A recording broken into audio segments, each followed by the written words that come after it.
В начале 90-х годов Россия жила под знаком распада великой державы Советского Союза. И это, безусловно, оказывало влияние на все развитие страны, на политические настроения в обществе. И, конечно, Республика Татарстан не оставалась в стороне.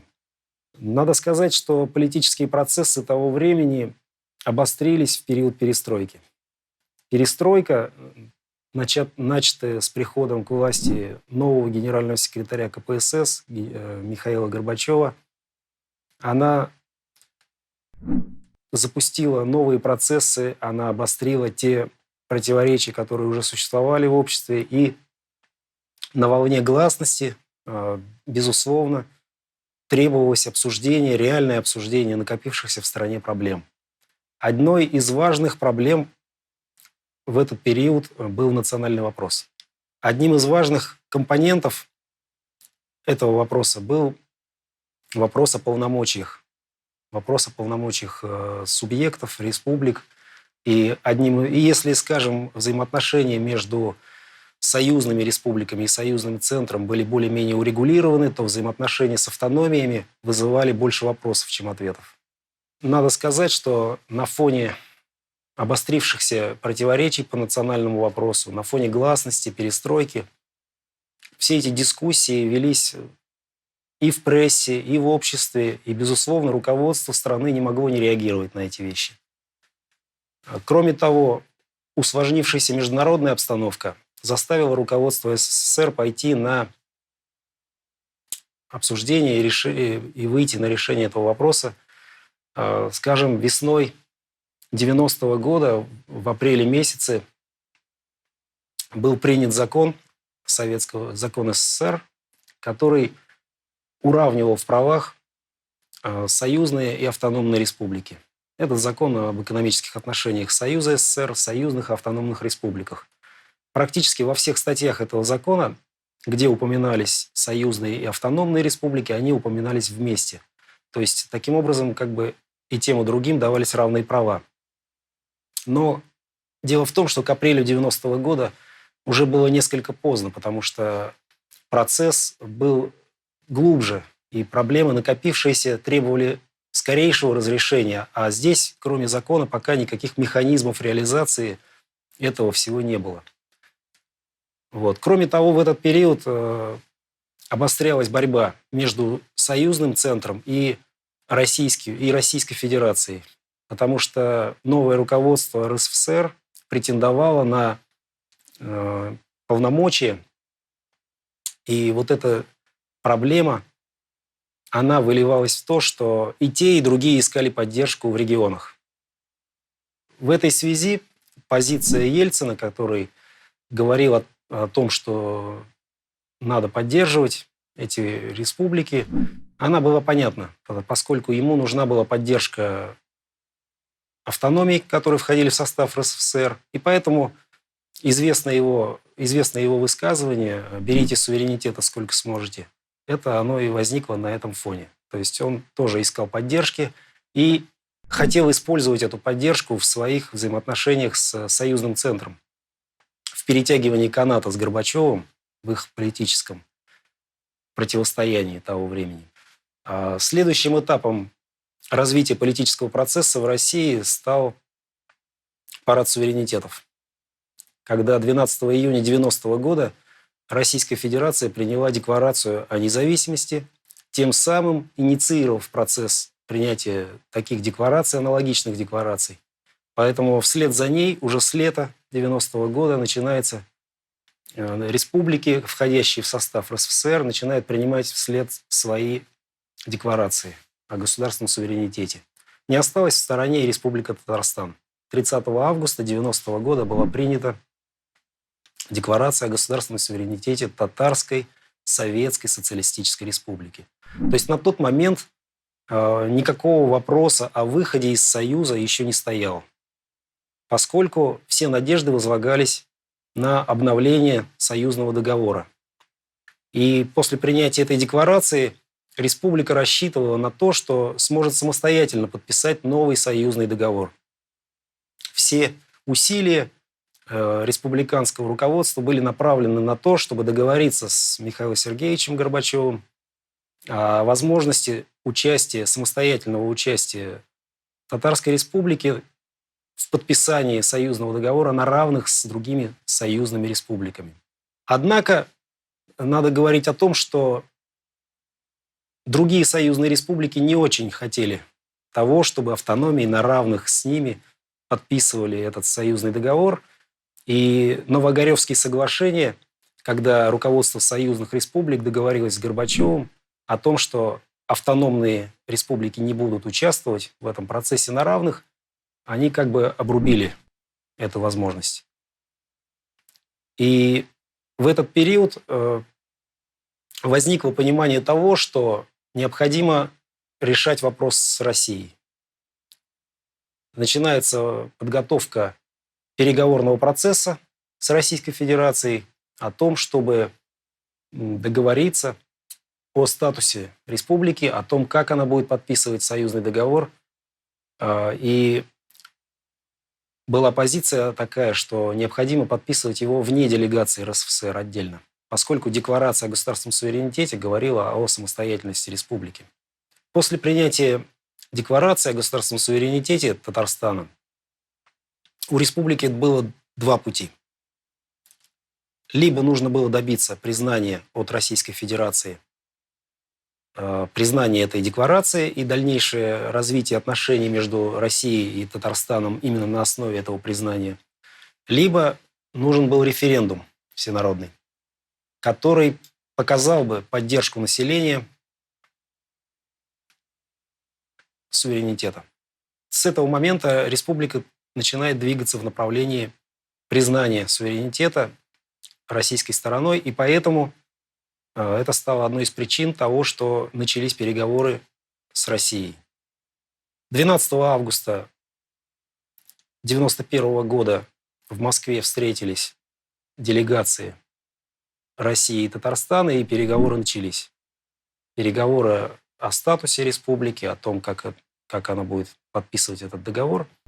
Надо сказать, что этот этап переговоров был достаточно продуктивным, поскольку обе стороны договорились и сошлись в понимании того, что декларация о государственном суверенитете, которая была принята Верховным Советом республики, она признается.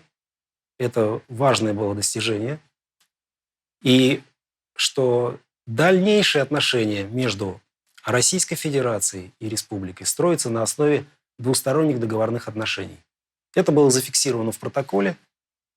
Вот. И была договоренность о том, что 19 августа 1991 года в Кремле должна была состояться встреча руководителей двух республик. Однако события августа 1991 года все перечеркнули.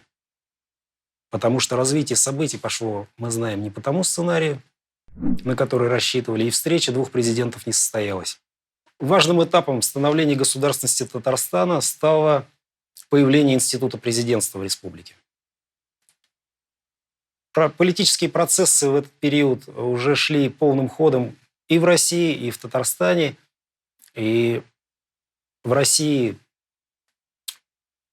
были назначены выборы президента Российской Федерации, и аналогичный процесс развивался в республике. В республике также началась подготовка выборов президента, и Минтимир Шарипович Шаймиев, который на тот момент был председателем Верховного Совета, он стал кандидатом в президенты, и выборы, которые состоялись одновременно с выборами президента России с 12 июня 1991 года, они показали всенародную поддержку руководителя республики, поскольку большинство избирателей проголосовало за Минтимира Шариповича, и с этого времени он стал первым президентом республики. Появление института президентства стало важной вехой в истории государственности Татарстана, поскольку показало укрепление ее позиций и дало новые возможности в развитии отношений с Россией, поскольку республика могла представить на переговоры равнозначную равнозначное лицо. Когда два президента могли встречаться и разговаривать на равных. События августа 1991 года значительно ускорили развитие политических процессов в стране. И все это привело к тому, что проблемы, которые имелись, они еще более обострились. Конечно же, попытка консервативного руководства СССР затормозить или спрятать вглубь начавшиеся процессы суверенизации, они не были невозможны. И поэтому это не решало никакие проблемы, и этот процесс, он не удался. Поэтому ГКЧП захлебнулась, и таким образом развитие процессов пошло дальше. Распад Советского Союза в декабре 1991 года привел к тому, что попытки руководства Татарстана добиться получения союзного статуса для республики, они стали не нужны. И теперь нужно было дальше выстраивать отношения с Российской Федерацией. Поэтому дальше переговорный процесс пошел именно с российской стороной и стал развиваться в этом направлении. Президенты Ельцин и Шаймиев подписали указы о создании делегаций для переговоров. То есть были созданы 2 официальные делегации, которые встречались и продолжали обсуждение тех вопросов, которые были начаты еще в августе 90-го года, но прервались в связи с развитием политической ситуации. Переговоры были сложными, надо сказать. Это было достаточно непростой процесс. Он шел очень сложно. Делегации по многу раз встречались, подолгу переговаривались, задавали друг другу острые вопросы. Тем не менее, надо говорить о том, что именно переговорный процесс позволил уйти от внеправовых методов решения вопросов.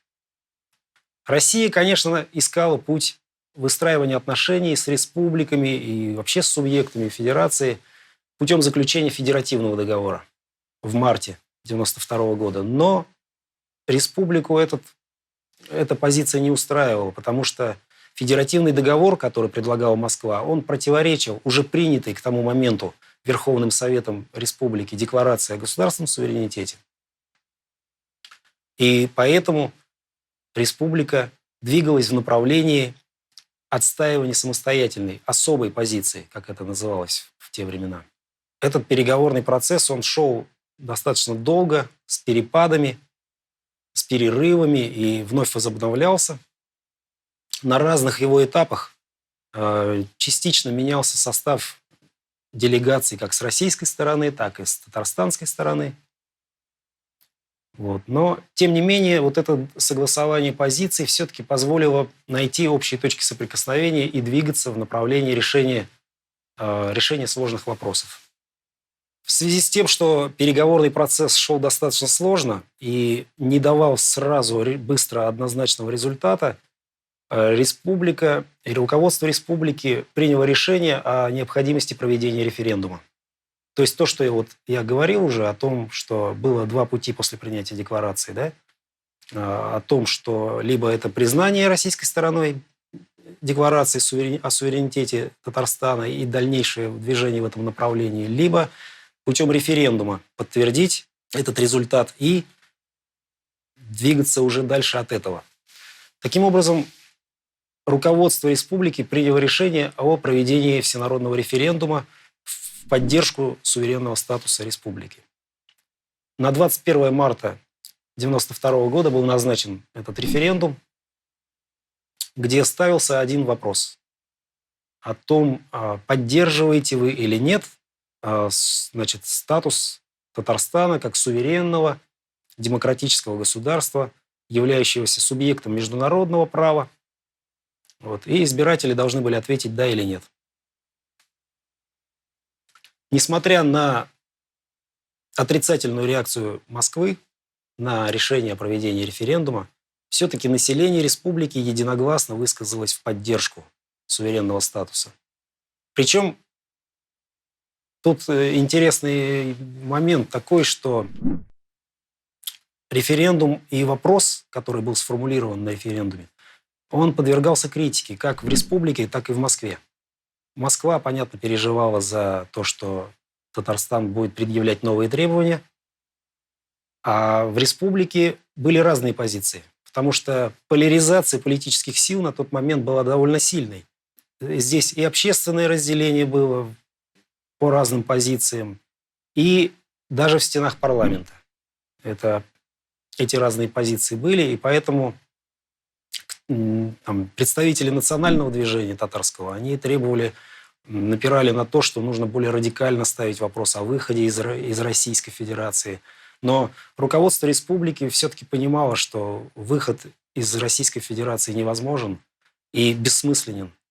И если, скажем, когда существовал еще Союз, вопрос о выходе вообще никогда не ставился. То есть вопрос ставился только о повышении статуса до уровня союзного, когда был Союз, а когда Союза не стало, то вопрос был переформулирован о равноправных отношениях России и Татарстана. Вопрос о выходе из России не ставился. Получив вот эту поддержку на референдуме, руководство Татарстана теперь могло двигаться дальше. Это дало возможность и показать Москве о том, что поддержка населения в этой линии есть, и это давало уверенность в этом движении, давая возможность продолжить переговоры уже на новой основе, понимая и чувствуя поддержку населения республики.